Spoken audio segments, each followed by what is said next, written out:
नमस्कार मंडळी, श्री स्वामी समर्थ. स्वागत आहे तुम्हा सर्वांचं आपल्या यूट्यूब चॅनलमध्ये. स्वामी महाराजांच्या कृपेने तुमच्या सर्व चांगल्या इच्छा पूर्ण हो, हीच मी स्वामींच्या चरणी प्रार्थना करते आणि आजच्या या नवीन व्हिडिओला सुरुवात करते. येत्या 5 जुलैला म्हणजे शुक्रवारी या दिवशी आलेली आहे ज्येष्ठ अमावस्या.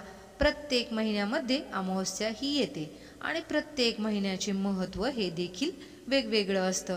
धार्मिक मान्यतेनुसार शनिदेवांचा जन्म ज्येष्ठ महिन्यातील अमावस्या तिथीला झाला होता. या दिवशी त्यांची उपासना केल्यास शुभ फळ प्राप्त होते.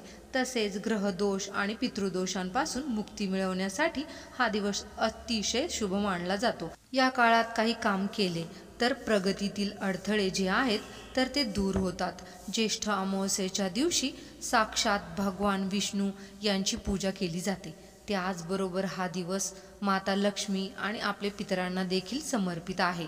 अमावस्या हा दिवस अतिशय शुभ असल्यामुळे या दिवशी आपण काही प्रभावी उपाय जे केले तर त्या उपायांचा आपल्याला निश्चितच फळ प्राप्त होतं. आणि म्हणूनच आजच्या व्हिडिओमध्ये मी तुम्हाला एक अतिशय प्रभावी असा उपाय सांगणार आहे.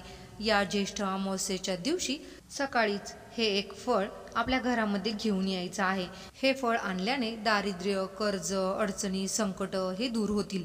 घराची, मुलांची, पतीची अगदी भरभरून प्रगती होईल. घरामध्ये अखंड लक्ष्मी नांदेल. असा हा एक उपाय आज या व्हिडिओमध्ये मी तुमच्यासोबत शेअर करणार आहे. त्यामुळे तुम्ही हा व्हिडिओ कुठेही स्किप न करता शेवटपर्यंत नक्की पहा. चॅनलवरती नवीन असाल तर चॅनलला नक्की सबस्क्राईब करा आणि असेच माहितीपूर्ण व्हिडिओ पाहण्यासाठी बेल आयकॉनलाही प्रेस करा. म्हणजे जेव्हा कधी मी नवीन व्हिडिओ अपलोड करेल त्याचं नोटिफिकेशन सर्वात अगोदर तुम्हाला भेटेल आणि तुम्ही एक पण व्हिडिओ मिस करणार नाही. तर पहा, अमावस्या म्हणजे काय? तर जेव्हा पृथ्वीवरून रात्री चंद्र हा दिसला नाही तर त्या तिथीला अमावस्या असं म्हणतात. तर पहा, अमावस्या म्हटलं की बरेच जण खूप घाबरतात. अमावस्या हा दिवस वाईट आहे. या दिवशी सर्व गोष्टी वाईटच घडतात असं बऱ्याच जणांना वाटतं. परंतु खरं तर अमावस्यासारखं हा एक दिवस आपल्याला महिन्यातून मिळत असतो आणि आपण या दिवसाचा पुरेपूर फायदा हा करून घेतला पाहिजे. कारण आपल्या घरातील इडा पिडा, दारिद्र्य, अडचणी दूर करण्यासाठी हा दिवस अतिशय शुभ आणि महत्त्वाचा मानला जातो. अमावस्येच्या दिवशी आपण नकारात्मकता दूर करण्यासाठी जे काही उपाय करतो त्या उपायांचा आपल्याला तुरंत फळ प्राप्त होतं. म्हणून हा दिवस वाईट नसून अतिशय शुभ मानला जातो. आणि म्हणूनच आजच्या व्हिडिओमध्ये मी तुम्हाला हा उपाय जो आहे तर तो सांगणार आहे. तर आपल्याला हा उपाय जो आहे तर तो अमावस्येच्या दिवशी सकाळीच करायचा आहे. सकाळी 12 वाजण्याच्या अगोदरच तुम्हाला हे फळ जे आहे तर ते घरामध्ये आणायचे आहेत. आता हे फळ घरामध्ये का आणायचे आहे?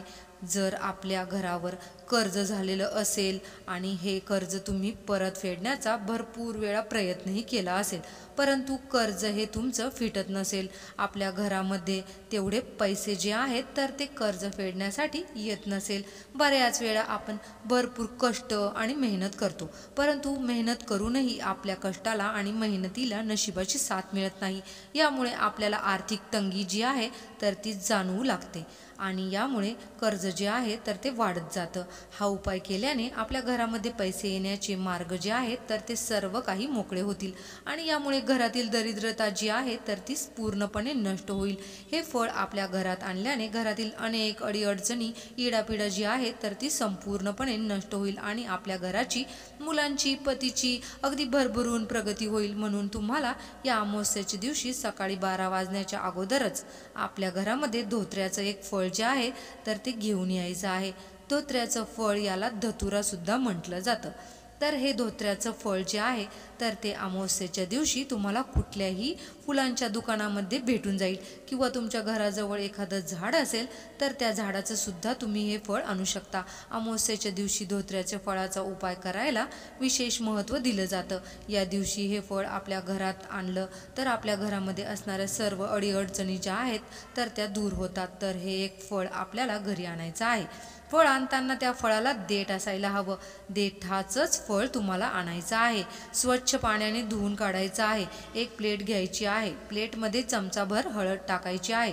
त्यामध्ये थोडंसं तुम्हाला गंगाजल असेल तर गंगाजल टाका, नसेल तर पिण्याचं पाणी टाकायचं आहे. ते हळदीची पेस्ट बनवायची आहे आणि यानंतर ते धोत्र्याचं फळ जे आहे तर त्या हळदीमध्ये तुम्हाला बुडवायचं आहे. संपूर्ण फळाला तुम्हाला हळद लावायची आहे। यानंतर हे जे फळ आहे तर ते फळ संपूर्ण दिवस आपल्या देवघरामध्ये ठेवायचं आहे। देवघरामध्ये दिवा लावायचा आहे, अगरबत्ती लावायची आहे आणि यानंतरच हा उपाय तुम्हाला करायचा आहे। हे फळ तुम्ही देवघरामध्ये ठेवल्यानंतर तुम्हाला 3 वेळा कालभैरव अष्टक पठण करायचं आहे। यानंतर सकाळपासून ते संध्याकाळपर्यंत 4 वाजेपर्यंत हे फळ असंच देवघरामध्ये तुम्हाला ठेवायचं आहे। संध्याकाळी तुम्हाला काय करायचं आहे, एक पिवळ्या रंगाचं कापड घ्यायचं आहे किंवा पांढऱ्या रंगाचं कापड घ्यायचं आहे आणि यामध्ये हे फळ तुम्हाला बांधायचं आहे। बांधल्यानंतर तुम्हाला काय करायचं आहे, हे फळ संपूर्ण आपल्या घराच्या भिंतींना टच करायचं आहे, कोपऱ्यांना टच करायचं आहे। यानंतर आपल्या घराच्या मुख्य दरवाजावरून हे फळ तुम्हाला वरपासून खालपर्यंत 7 वेळा उतरवून घ्यायचं आहे। आपल्या घरामध्ये लहान मुलं असेल तर या मुलांवरून सुद्धा हे फळ तुम्हाला उतरवून घ्यायचं आहे। आजारी व्यक्ती असेल, आजारी व्यक्तीवरून सुद्धा तुम्हाला हे फळ उतरवून घ्यायचं आहे आणि यानंतर हे फळ घेऊन तुम्हाला घराच्या बाहेर जायचं आहे। घराच्या बाहेर गेल्यानंतर जिथे कुठे वाहते पाणी असेल, नदी असेल, तलाव असेल तर तिथे तुम्हाला हे फळ जे आहे तर ते टाकून द्यायचे आहे। वाहत्या पाण्यामध्ये तुम्हाला प्रवाहित करायचं आहे। पाण्यामध्ये सोडून तुम्हाला हे धोत्र्याचं फळ इतर कुठेही फेकायचं नाही। धोत्र्याचं फळ जे आहे तर ते कुठेही फेकू नये, याचा आपल्याला अशुभ परिणाम जो आहे तर तो भोगावा लागतो। यामुळे या धोत्र्याच्या फळाचा उतारा केल्यानंतर तुम्हाला वाहत्या पाण्यामध्येच विसर्जित करायचं आहे। जर तुमच्या घराजवळ वाहतं पाणी नसेल तर तुम्ही एखादा खड्डा घ्या आणि त्या खड्ड्यामध्ये तुम्हाला हे फळ जे आहे तर ते पुरून टाकायचं आहे। तर असा हा अतिशय प्रभावी उपाय येत्या ज्येष्ठ अमावस्येच्या दिवशी करायचा आहे। त्याचबरोबर ज्या प्रकारे अमावस्येच्या दिवशी धोत्र्याच्या फळाला महत्त्व दिलं जातं, धोत्र्याच्या फुलाला सुद्धा तितकंच महत्त्व दिलं जातं। बघा, धोत्र्याच्या फुलाचे अनेक उपाय जे आहेत तर ते आपण आपल्या घरामध्ये करू शकतो। जसे की तुम्हाला जर आर्थिक तंगी जाणवत असेल, सतत पैशांची कमतरता तुम्हाला भासत असेल तर धोत्र्याचं एक फूल जे आहे तर ते तुम्ही तिजोरीमध्ये ठेवू शकता। यामुळे तुमची आर्थिक स्थिती जी आहे तर ती चांगली राहण्यासाठी तुम्हाला मदत होते। म्हणूनच तुम्ही अमावस्येच्या दिवशी एक धोत्र्याचं फूल जे आणा आणि नक्कीच आपल्या पैशांच्या तिजोरीमध्ये ठेवू शकता। त्याचबरोबर तुम्हाला रात्रीच्या वेळी शांत झोप लागत नसेल, भीतीदायक स्वप्न तुम्हाला येत असतील, त्याचबरोबर सतत नवरा बायकोंची भांडणं होत असेल तर रात्री झोपताना उशीखाली एक धोत्र्याचं फूल जे आहे तर ते ठेवून झोपायचं आहे। यामुळे भीती जी आहे तर ती दूर होते आणि नवरा बायकोंमध्ये गोडवा हा कायम टिकून राहतो। तर असा हा उपाय तुम्ही या धोत्र्याच्या फुलाचा जो आहे तर तो करू शकता। त्याचबरोबर तुम्ही धोत्र्याच्या फुलाचा उपाय जो आहे तर तो तुमच्या मुलांसाठी सुद्धा करू शकता।